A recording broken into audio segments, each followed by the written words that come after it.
بسم اللہ الرحمن الرحیم۔ دوستو، رمضان المبارک کا مقدس مہینہ چل رہا ہے۔ اس مہینے میں لوگوں کو بہت سے مسائل پیش آتے ہیں۔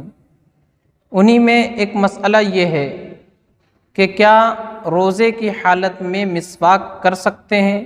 خاص کر نیم کی مسواک سے متعلق لوگوں کو بڑی تشویش ہوتی ہے کہ کیا نیم کی مسواک سے روزہ ٹوٹ جاتا ہے یا نہیں۔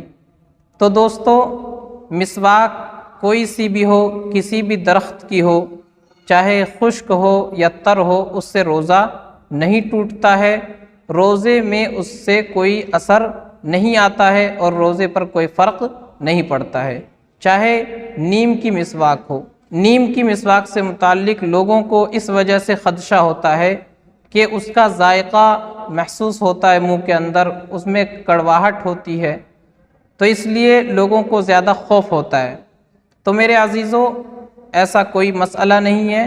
نیم کی مسواک ہو یا پیلو کی مسواک ہو یا کسی اور درخت کی ہو، اس سے روزے پر کوئی اثر نہیں پڑتا ہے۔ اللہ تعالی ہم سب کو عمل سمجھ کی توفیق عطا فرمائے، اور اللہ ہماری تمام عبادتوں کو، ہمارے روزوں کو قبول فرمائے۔